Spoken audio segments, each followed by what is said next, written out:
welcome everybody. We're going to get going. I got a lot to cover.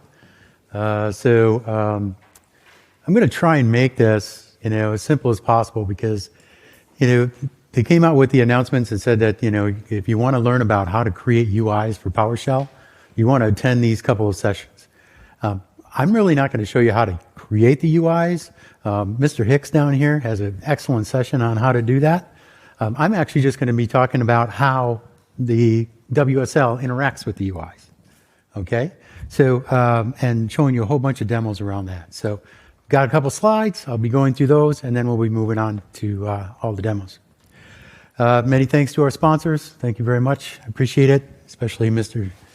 Santino down here in front, Santino Systems. Rock on. My name is Mike Nelson. I'm a tech evangelist at Pure Storage. I work mainly on a project called Pure Code, which is a development platform that kind of focuses around all of our different products, but all of our APIs. And then something that is my baby is called Fusion, which is storage as code. So it's really kind of cool. I am a scripter. I'm nowhere near a coder. I couldn't code my way out of a wet paper bag, even if you tried to, force me out of it. I'm a Microsoft MVP, VMware vExpert, and a Citrix CTA. So, first of all, greetings from Wisconsin. Does everybody know where Wisconsin is? That's not from the U.S. Not from the U.S. No? Somewhere, yeah. It's actually this state in the United States, way up there, way up north. We actually border Canada up there, and it's nice and cold. And actually, we're really well known for a couple of things. The first one is cows. We have a lot of cows. And the reason why we have a lot of cows is because we have to make things like this beer. This is called Spotted Cow, and it's one of the most popular beers in the United States. I have no idea why, but to me, being in Wisconsin, it doesn't even taste that good, but everybody else in the country loves it. I don't know why. But we also make cheese curds. So cheese curds are probably our number one export, if you will, just besides cheese in general. And then it gets really, really cold, like I said. This is an actual picture of a home during one of our ice storms that we have. Yeah, believe it or not. And then, of course, we're most famous for not European football, but American football. The Green Bay Packers. If you've ever heard of them, they actually played in London last August. I got the opportunity to come here, or come to go to London and see them. But so that's me from Wisconsin. Not a lot of folks say that when they come to conferences like this. But so let's talk about what we're going to do today. We're going to hit a couple highlights here. First of all, we're going to talk about Terminal and really talk about, anybody know what ConHost is? Anybody ever heard of ConHost? Have you? Cool. What is it? Okay. ConHost.exe is actually the original, what we call the OG, the original gangster of Terminal. It is, if you run ConHost on your Windows machine, it actually brings up the original terminal. Now, the new terminal, the new Windows terminal, actually still uses ConHost in the background. It needs it for its API calls and things like that. So ConHost is still there. Run as and G-sudo. I'm going to talk a little bit about that in the demonstration around how to run elevated sessions in Terminal. The command palette, go through a couple of things that I noticed about that. I'm not going to go through the whole thing. That would take literally, an hour plus. And then some customizations. WSL, we have the different versions. We'll talk about WSLG, which is graphics. The configuration files, the main two you're concerned with is wsl.conf and .wslconfig. Then you have the news of being able to support System D. Does anybody know what System is? Anybody in here a Linux user? Actually, no Linux? Okay, so you know what System D is? Awesome. I usually come into this and they're all like, we don't do Linux. System D actually gives you superpower inside of a Linux distribution. It gives an application the ability to run at something called PID 0. So it's really, gives it a superpower. Applications that love to run that way, Docker, okay, as an example. It wants to run as System D. And then snapd is basically a implementation of being able to bring in applications that run in the systemd namespace. So the Snapcraft.io is the website, and you have all these applications that you can now use inside of WSL. The couple new options that I noticed came out in the release notes, which are kind of cool, and then we'll talk about some vulnerabilities. Now, the vulnerabilities I'll attack right now. Has anybody heard of Black Lotus Labs? Anybody in security would know what Black Lotus Labs is. They, go out and they do threat hunting, and they were the first ones to come out with a vulnerability for WSL. And WSL is basically, you're basically opening up a terminal, right, into a Unix shell or a Linux shell. And by doing that, you've got shell exploits that can be put in there. So it really was something to be expected. But it took them 4 years before they actually found one, which was kind of cool. So just so you know, there are vulnerabilities that are out there, and if your security people are concerned about it, you may want to look into it. So why WSL? Give me a good reason why, Anthony, you'd use WSL. I don't. You don't? Okay. Just use it once in a lab. You have a Mac. Mac's Linux, dude. Yeah. Good. Actually, cross-platform. So if you're doing things like anybody use Nginx or Node.js or anything like that, you can do cross-platform, right, between Windows and Linux and Mac OS or Darwin. And then it allows you to, work between all of those different OSs. So that's really a good reason to use WSL. Another great reason to use WSL is just from a testing standpoint, even from PowerShell, because now PowerShell is cross-platform. So being able to take a module that you've created and say, hey, it works great in Windows. I never tested it in Linux. Well, let's fire up WSL and let's test it. Okay? It's really easy. And it really, helps that process. There are probably a dozen other uses, but those are really the biggest things when you're focusing on just the development around PowerShell and applications and things like that. What it is not, okay? Doesn't have the horsepower. WSL is not a big lifter. Don't try and do it because it won't work out so well. But that's really not the purpose of it. It's not made to be a constantly running thing on your machine that's going to be hosting your mission critical data. That's just not what it's for. So just be aware of that. So real quick, versions. There are two versions, WSL v1 and WSL v2. Now, WSL v1 is the original, okay? You see how it stacks up going through a translation layer? And then a WSL v2, it's actually going through what we call the VMP, the virtual machine platform, and it's talking directly up to the Linux kernel, okay? Two different distinct architectures that you got going on here.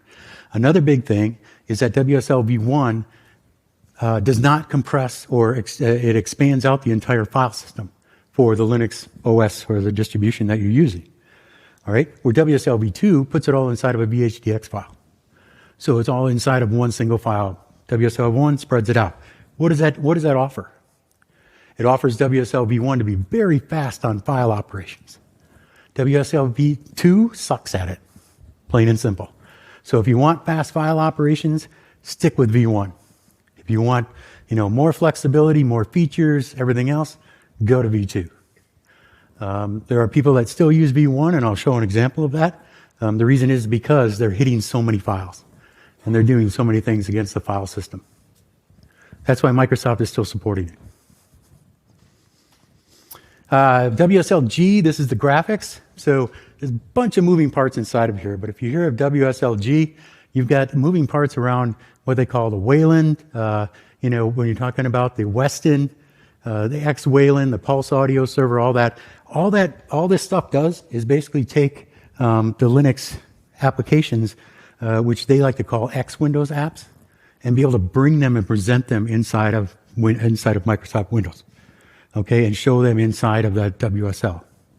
So they need all of this, along with some other little things like file systems. They call, there's the 9S file system and things like that.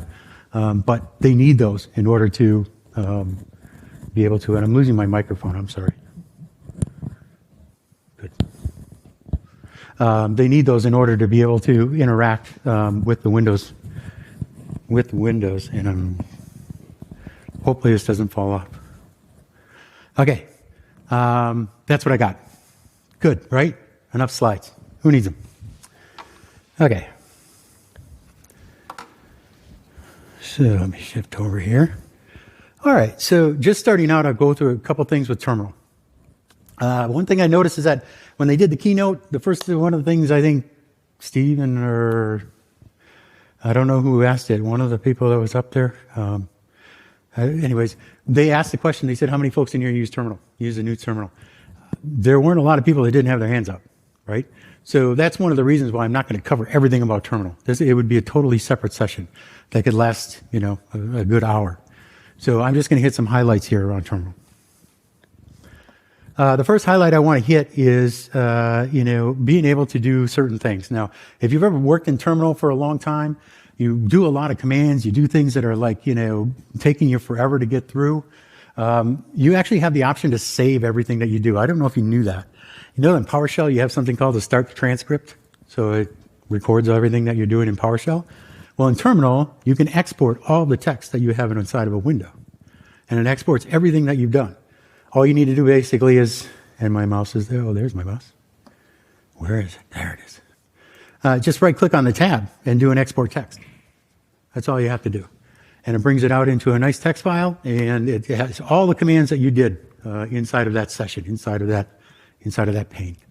Really kind of cool when you're doing, maybe you're working with something that just, you're trying something, breaks, fix it, breaks, fix it, breaks. It really helps you out that way. If I can get down here. I apologize, my mouse is like flaking out here. Come on. Oh, okay, there we go. Everybody knows about the, being able to create a whole bunch of different entries. You should know that. By default, you get a bunch of dynamic profiles, as they call them. When you boot up the machine and you install Terminal, it'll go out and look for certain things like Azure, the access to Azure, Cloud Shell, and PowerShell if it's there, command prompt, things like that. You can see that I've added a couple here, just a few. But the thing about it is you go in and edit these. Notice how I have some that say like no profile, say admin, no profile. These are all great for testing. I mean, you basically set these up and you know that you can run something as admin, you can't run it as admin, run it with a profile, something in your profile messes it up, something like that. So you have all these different options that you can put into your menu here. But when you go into settings, they came up with something, and I'll just pick this one. They came up with something that said, run this profile as administrator. And I don't remember, that was not too long ago they came up with that. The thing about this is that when you do this, it opens a separate window. So what happens is you lose that session state. Bad thing if you're working on something. Okay? So you've got to run as admin window, but you have the session state is lost. So I use something called G-sudo. I don't know if you ever heard of that. It's a open source product, but it actually allows you to go ahead and just run a command line of G-sudo with PowerShell.exe. All that does is that creates an elevated prompt inside of the existing window that you have. Okay, so nothing changes. It just, you keep the same session, the same variables, everything about that. So kind of a neat little thing you can do is instead of having to open a new window and things like that. Now I'm going to hit on real quick on the command palette here. So like Visual Studio Code, if you're familiar with working in that, you have something called the command palette. It's same Control-Shift-P, just like in VS Code. But going through this, I found a couple of really cool things that I didn't know were here, okay? One of them, if you scroll down here, one of them is called Open System Menu. And I had never heard of that when I did that. When you open the system menu, well, it didn't do that. It wasn't supposed to do that. Where did the, ooh. Going through here, there was a context menu and the system menu. So the context menu, obviously, when you click on that, that'll show you the context menu of any tab, where you can split and duplicate, all that kind of stuff. But the system menu actually opened up a different menu altogether. And I've got to get it up here.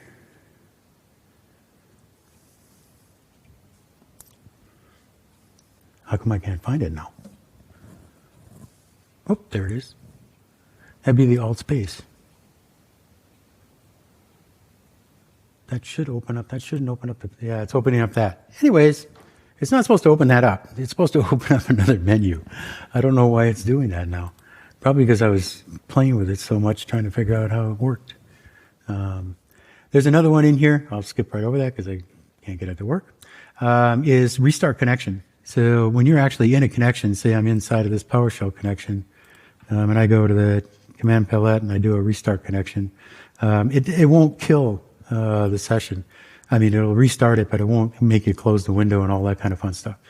So if you do a restart, it basically is just killing it and then reopening it again within the same window.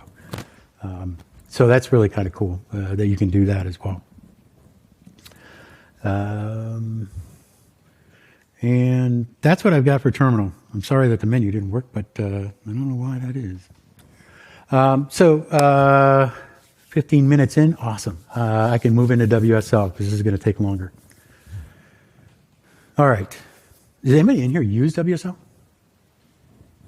Oh, so maybe I'm not going to teach you anything new.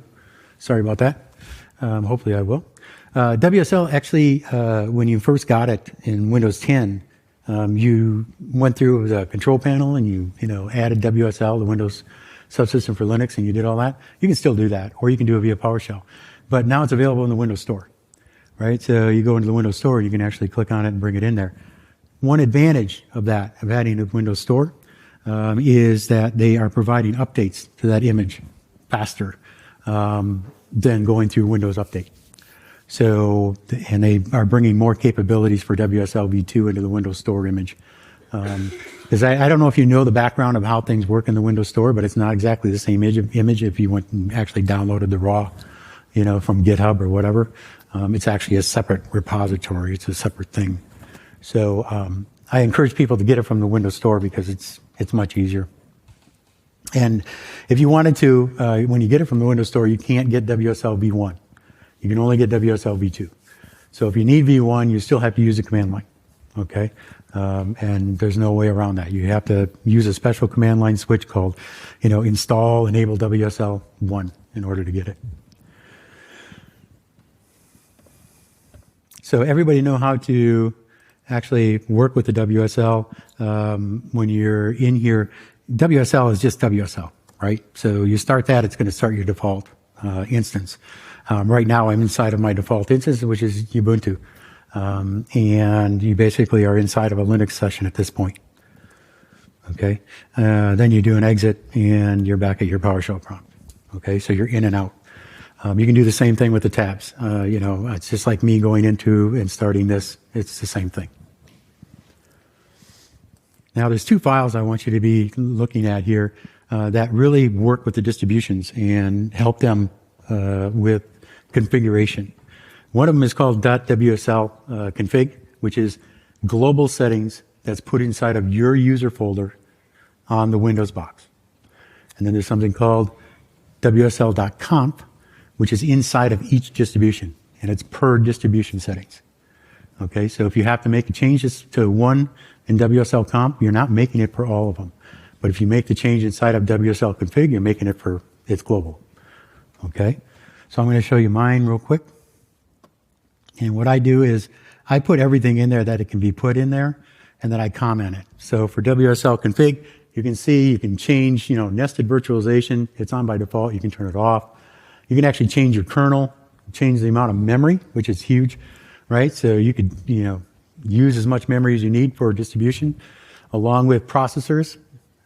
Okay, change your swap files. Local host forwarding is really big when you're working with applications that require being able to look at 127.0.0.1. You need to have that forwarding available to pass it on to the Windows host. And enable GUI or GUI applications equals false. You can actually turn off the ability to run GUI applications in WSL. And I don't know why you would do that, but it allows for a much cleaner and a much lower footprint on your WSL. And then finally, they have something that I ran into that I didn't even know was available. It's something called Debug Console. So this is really kind of cool, is that you have an option called Debug Console equals false. If I go in and I change this to true and save this file, oh, you know what? Am I even editing the right one? Hang on one second. Let me make sure I'm editing the right WSL.conf because I copied it. Let me make sure here. Nope, I was pulling the one that I'm going to put up in the repo. It wouldn't be any good. So here's my WSLConf.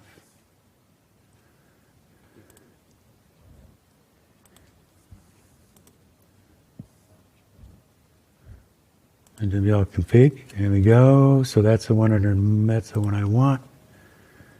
And no, don't save. Here's my debug console equals false. We change that to true.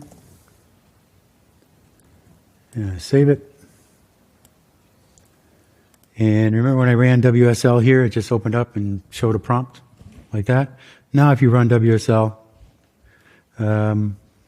first I'm going to do a shutdown, so it clears all the instances. It'll clear the two I have open, the Debian and the Ubuntu as well. It runs a console. So restart a WSL. This is basically what they call a demessage console or a boot up console in Linux. So you're actually seeing the Linux machine boot. Anybody in here work in Azure? You work in a VM in Azure, you have the ability to connect to the serial console and see the machine boot. That was always a big problem, is you could never see the machine boot. And it was a pain in the butt. Now you can actually do that here as well. So you can see how the machine boots, you can interact with it, you can see what breaks, what doesn't, work, what works. Especially if you're working with distributions that you may have altered the kernel. Sometimes you'll get a panic and it won't come up right. So this is really kind of cool, is that you can turn on this debug console. All right. So we get onto the WSLConf file. If I'm inside, this should show me that see, it killed everything, right? So if I just hit enter here, it should restart. There it is. So if I go into the etc, all right, and see if there is a WSLConf file here, and if I cat it, sorry for folks that don't know Linux, but this is basically like doing a type, okay? You're doing a cat.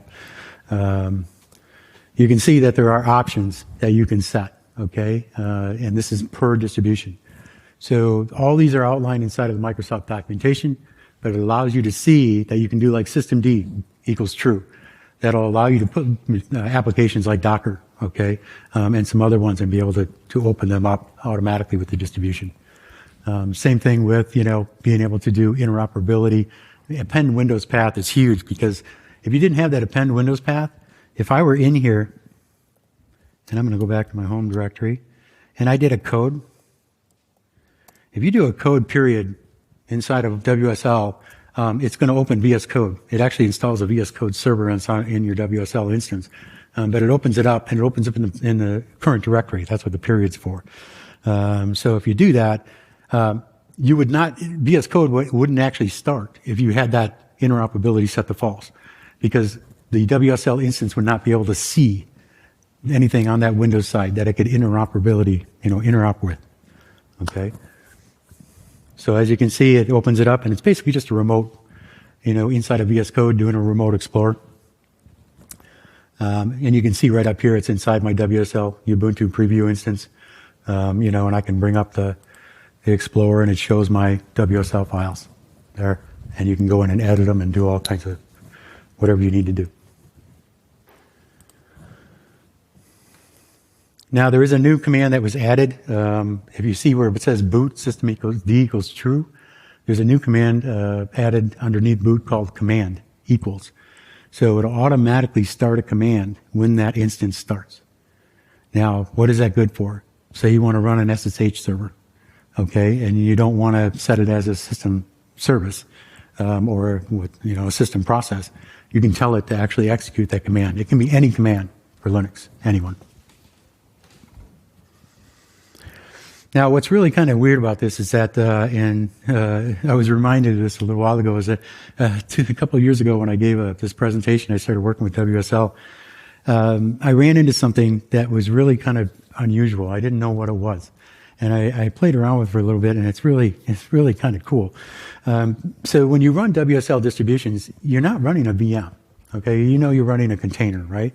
And it's running on the virtualized platform, which is like Hyper-V, kind of, sort of, yeah, kind of.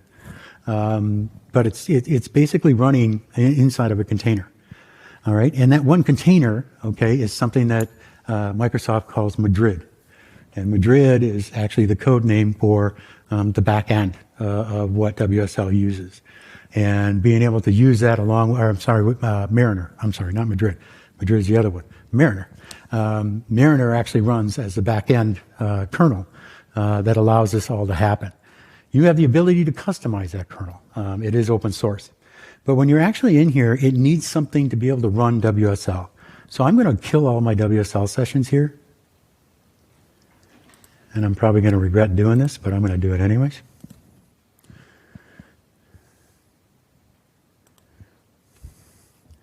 So I'm going to do a shutdown. And there we go. Debug terminal opens. I don't want that. So I do a WSL-L-V. That'll tell me I have Ubuntu preview is running because I still have that debug mode on, so it's automatically rebooting that one. And I want to take that off. So real quickly, I'm going to go in here and I'm going to turn this back to false.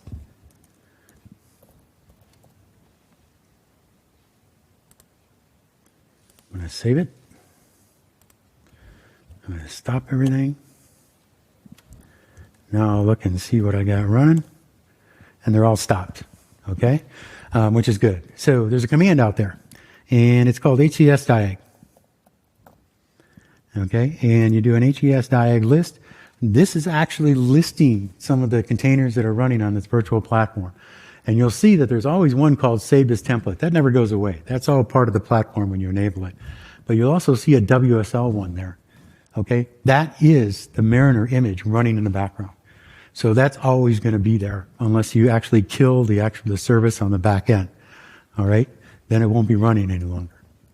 So it's really kind of cool that you can control this whole thing from HTS-diag, a command line. This isn't just for WSL. This is for Windows containers in general. It actually interoperates with all Windows containers that you can run inside of a Windows operating system. So there's a lot of commands that are available. I won't go into all of them. But there's a second command that actually works with the networking portion of it. And that's HNS.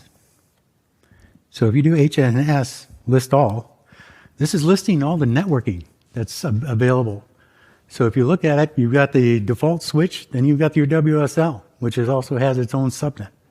Okay? So if you ever need to look this up and use this from a, programmability standpoint with PowerShell or any other type of language, you're able to pull all this information just by running this one command from a networking standpoint.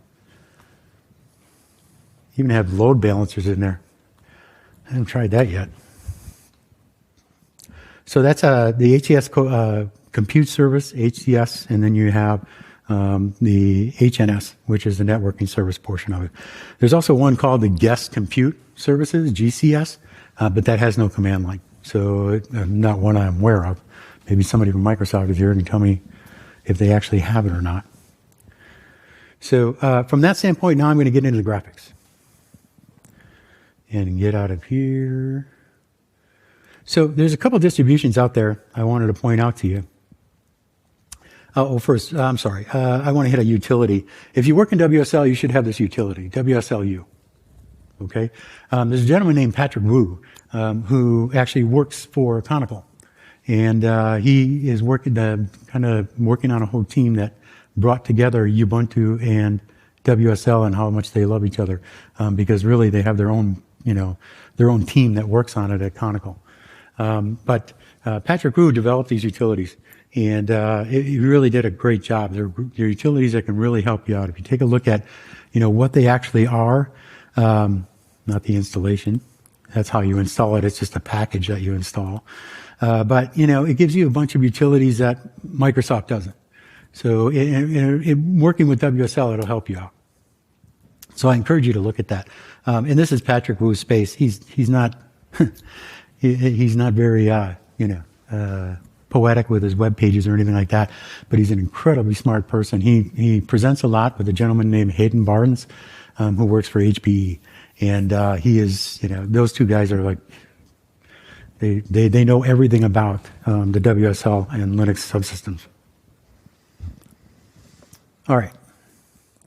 Oh, and then this is Hayden's. I'm sorry. This is Hayden's GitHub. He does the awesome WSL GitHub repo, which lists everything you could get for WSL. All right. So there's a distribution out there, or I call it a distribution because it is custom. In WSL you can make your own custom distributions. You can download Ubuntu, you can download Alpine, you can download Fedora, OpenSUSE, Debian, all that kind of fun stuff. But you can create your own. That's the beauty of Linux, is you can go out and create your own distribution. And some folks have created one around the graphical parts of WSL. One is called XWSL. XWSL is an implementation of Ubuntu that allows for, X Windows to fire up. So if you're not familiar with X Windows is like, Windows on Linux. But it requires a service to run. So if you go back to the slide that I showed about the graphics, basically we're putting all the components that was on this side of the screen. We're putting all the components that are required to launch the graphics. And then on this side, I don't know if you noticed it, but there was only one piece on this side, and that was RDP. So we actually connect to an X Windows server via RDP. That means you can connect from any host to a WSL instance if you're running it. Cool. So if you download everything for XWSL, it goes through an installation process. I'm not going to go through that. But it does bring a scheduled task. It actually creates a scheduled task so you can launch it. And the reason why it does that is because it always, it's set up the way that it always wants to run when you launch your Windows instance. And obviously for reasons I don't want that to happen. But all it's doing is it's just running this init command inside of this folder. So we're just going to go run that manually. It's this one right here. And the first thing you're going to notice is that there's going to be a command prompt that comes up, but then it's also going to initiate a Linux window down here. And you'll see it comes up and it says that it's initiated, but it also gives you two options. What's really cool about Linux is Linux has a single user mode and a multi-user mode. So you have the ability to switch between them. This is not common to be allowed in Linux distributions running on other platforms. So this is kind of a neat thing that you have the ability to do. But as it is right now, it's up and running. Everything's running. So all I need to do is go into this folder right here and run my RDP. And it's going to connect to a full Linux desktop, which is running inside of WSL, a WSL instance right now. So as you can see, it comes up. This is a Ubuntu instance, Debian/Ubuntu, and it tries to mimic Windows as much as possible. So you could actually go in here and you have the little start with the old start. It brings up the menu on the left-hand side. You can do graphics, internet, multimedia, all that fun stuff. And all this is running inside of a container on your Windows box. Okay? Think of the possibilities of what can be done with that. This is a throwaway system. Okay? You can change things in here and it will come up with your changes, but you don't have to keep them because all it is a disk file. You just throw it away and generate a new disk file and you start all over again. It's that easy. So it's kind of cool. It's kind of like the Windows sandbox if you think about it. You can treat it that way, which I have a session about tomorrow. But from this standpoint, you can go in and install apps. You can, use it just like a full desktop. Some folks that actually develop in Linux. I know developers that have lived their whole lives inside of Linux. They're given a Windows laptop when they join a company. and they're like, oh crap, I don't want to use Windows. I know some developers that actually run this, and they run it every time their Windows machine boots up. It goes right into this. It doesn't even buy. Now, this is running, but it's running as an RDP. So they can connect from any other machine to this. Plus, they can go back to their original Windows and connect to their corporate VPN on the back end. So they don't have to like have two machines. A lot of possibilities there. And when you want to exit, let me just minimize this for a second. You can see in my list here, you can see that it's running that XWSL demo down below. That still runs version 1. Okay, and the reason why is because they still have some incompatibilities from file system standpoint with version 2. But you can convert it to version 2. But I don't recommend it. So, to kill that, all we do is we log out. And now it'll come up and say, hey, do you want to keep running this, or would you like to just go back to having nothing? So I'm going to go back to having nothing. And it'll stop it, it'll kill it, it'll get rid of the image. Done. Okay? Anybody in here use Kali Linux? Ever heard of Kali? It's a security distribution. It actually comes from a couple of different security distributions of the past. But Kali is widely used to do things like penetration testing and things like that. So they came up with a way to run Kali as well. So here, did Kali Linux. Now, there is a way called WinKex that you can use to run Kali in a GUI mode, okay, on Windows. But it's really, really complex and kludgy and doesn't work very well. This works really well. So here I'm just going to run this. If I can right-click on it, there we go. And then I go down, and again, all I'm doing is I'm connecting RDP.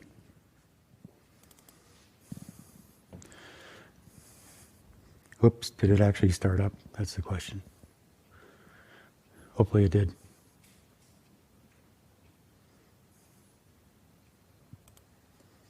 Did it actually? Oh, shut up. Uh-oh. Maybe my demo's broken. Uh-oh. Oh, there it goes. So this Kali distribution contains all the types of tools you could use for like Wi-Fi sniffing, try and hack your neighbor's Wi-Fi. Anybody would want to do that, right? Be able to go out and do pen testing and run things like that. So it's a full distribution. All the utilities, or half the utilities are there. You can always, install more. But if you go here, whoops, there we go. There we go. You can get into, the information gathering, the vulnerability analysis, the sniffing and spoofing, all that kind of stuff. And this is just, the bare bones. You can add a whole bunch more. So from a security aspect, this is really kind of cool. And what they've done is to allow for the security portion of it is you do have the ability for WSL v2 to have its own IP address, right? WSL v1 used to share IP addresses with the host. v2 allows you to do a separate one. Now, they've also added the ability to add your own hardware, which means you can add a virtualized Ethernet adapter in promiscuous mode, which allows you to capture packets inside of this WSL instance. So for security folks, that's kind of big because it allows them to have multiple systems that they can use all on one desktop, which is cool. So I'll close that, and that'll just kill that. So I've got about 5 or 6 minutes left. I want to show you real quick a couple of tools. You'll find something in the Windows Store called GWSL. This actually stands for the firewall. I didn't do the firewall. Yeah. It allows you to actually configure the graphics portion. So when you're working with graphics inside of your Linux, okay, it allows you to set parameters that you can launch Linux applications directly from this little menu on the right-hand side instead of having to open each distribution and launch those apps. Okay? So if I went down to Linux apps here, it would list all of the Linux apps that are inside of each one of these distributions that I'd be able to use. It finds all my distributions, and it finds all the Linux apps that are available on those, and then you can just launch them right from there. It's really a great utility. The last version actually broke, though, and they know about it. It's actually an open source project, but they know it. They know it broke on the last rev, so they're going to push another one out. And then we have something called, that's kind of old. Oh, if you didn't know this, when you actually install a WSL instance, I didn't know if you folks knew this, but when you do, it puts the whole menu of all the apps you can use right inside of your start menu here. And that's with any, this is Kali that I installed. There's one for Ubuntu down here. There was one for Fedora that I had. Yeah, here's a Ubuntu preview.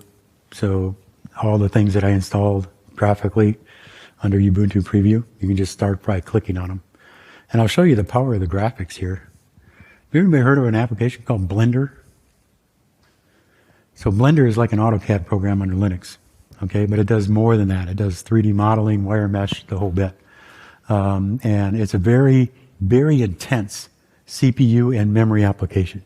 Incredibly intense. Any wireframe, 3D modeling type application is.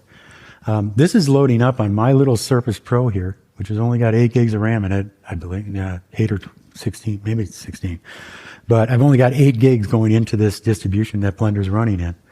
And I can actually open up a wireframe here.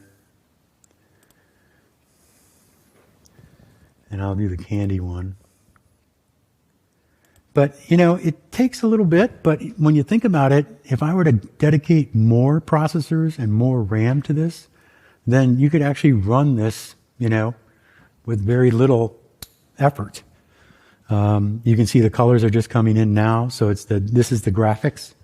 If you have a NVIDIA card, this is going to go like 10 times faster, trust me.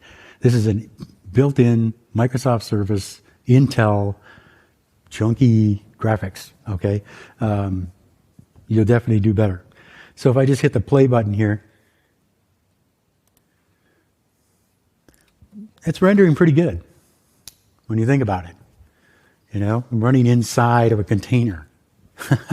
That's not bad.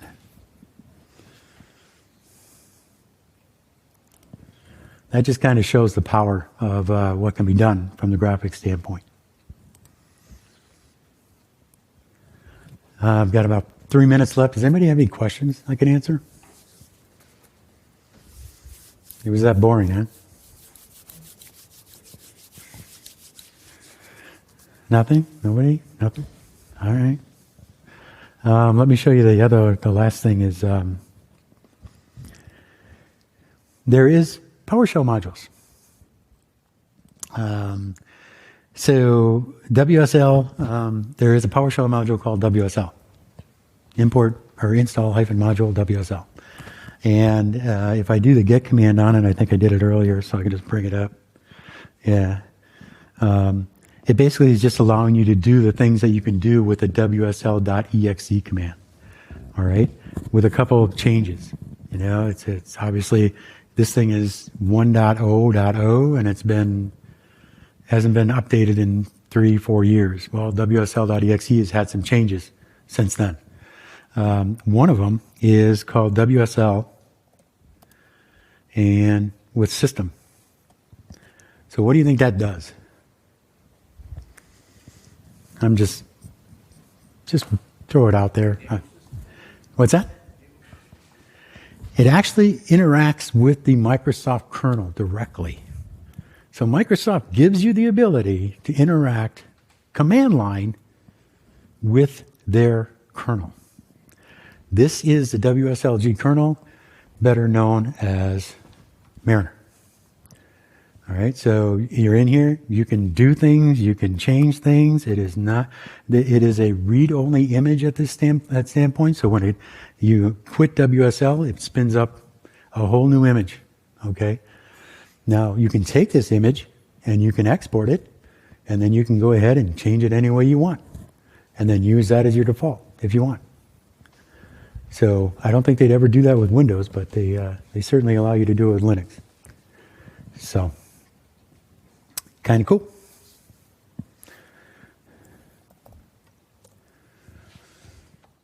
That is about it, all I have time for. So if you don't have any other questions, thank you for coming. Appreciate it.